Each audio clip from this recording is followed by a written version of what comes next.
voudrais faire une déclaration ce matin. Tout d'abord, je tiens à vous dire à quel point je suis ému aujourd'hui. Je vous remercie, vous mes collègues, d'être venus me soutenir contre la Banque Postale. Je remercie les organisations syndicales qui, par leur action, ont permis à ce soutien de s'exprimer. Et je remercie les clients, dont certains sont présents aujourd'hui, qui ont écrit à la direction de l'enseigne La Poste et attendent toujours une explication. Et enfin, je remercie ma famille qui m'a toujours soutenu, n'a jamais douté de mon intégrité et l'a aussi fait savoir à la Banque Postale qui n'a toujours rien répondu. Si la Banque Postale avait voulu se débarrasser de moi en silence, le moins qu'on puisse dire, c'est que c'est raté. Pour preuve, non seulement il y a le succès de la grève d'aujourd'hui, mais aussi les centaines de signatures sur la pétition réclamant ma réintégration. Et tous ces postiers dans mon bureau, à Tours-Gramont et bien d'autres encore, qui m'ont assuré que si l'appel n'avait pas concerné que les forces de vente, ils auraient été là. Mais ils le savent et je les rassure, ce n'est qu'un début. Personne n'est dupe des intentions de la Poste, car voilà des années que la direction s'en prend à moi, en raison de mes activités syndicales connues de tous dans le département comme dans la région. Elle a tout essayé. Fouilles régulières dans mon bureau en cachette, accompagnement multiple à plusieurs hiérarchiques, management commercial carré d'as, appliqué avec énormément de zèle, mais en vain. Voilà que maintenant elle m'accuse d'avoir abusé de la confiance de ma tante malade.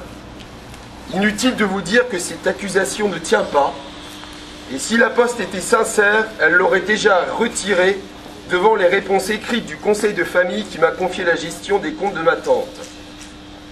Et si elle ne fait pas machine arrière en annulant le conseil de discipline, c'est un membre de ma famille qui viendra au conseil de discipline témoigner du bien fondé de ses écritures.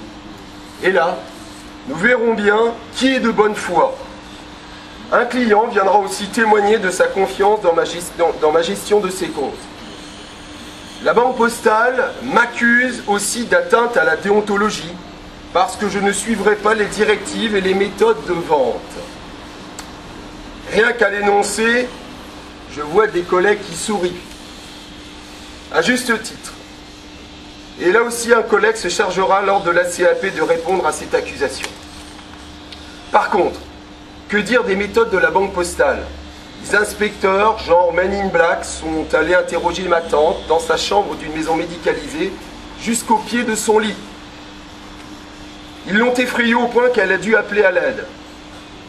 Pendant que la Banque Postale me faisait payer 18 centimes chaque pièce de mon dossier que je lui ai consulté, et il y en a plus de 200, des directeurs d'agence faisaient courir des bruits sur les charges à mon encontre, comme s'ils en connaissaient le contenu. Je vous rassure, ce fameux dossier est essentiellement constitué pour ceux qui connaissent, de SF35, d'ordre de réexpédition de courrier, de procédures banales, etc.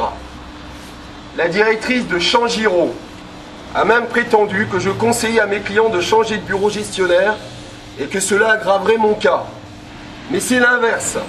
Moi, je demande ma réintégration dans ce bureau avec mes clients. Non, personne n'est dupe que la Poste utilise de fausses accusations pour se débarrasser d'un militant gênant, car dans ses réorganisations et notamment la mise en place de la Banque Postale, elle est plus soucieuse de profit que du service public.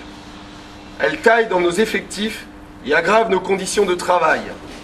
Alors cette contestation, la Poste ne la supporte pas et elle a besoin de faire un exemple. Voilà pourquoi, depuis des années, elle essaye de me trouver une faute. Mais elle ne doit pas gagner et le soutien qui s'est exprimé déjà peut et doit s'amplifier. Aujourd'hui, c'est la première étape. Nous allons remettre à la direction les centaines de signatures de collègues qui me soutiennent et demandent ma réintégration. Et au cas où la Banque Postale n'entende pas raison et n'annule pas le conseil de discipline, il y aura une suite. Nous allons lancer une souscription pour les frais d'avocat qui se chargent de ma défense. Parallèlement, et l'un n'empêche pas l'autre, je vous demande de témoigner de votre soutien devant vos collègues et de les entraîner à manifester nombreux le jour du conseil de discipline. Merci.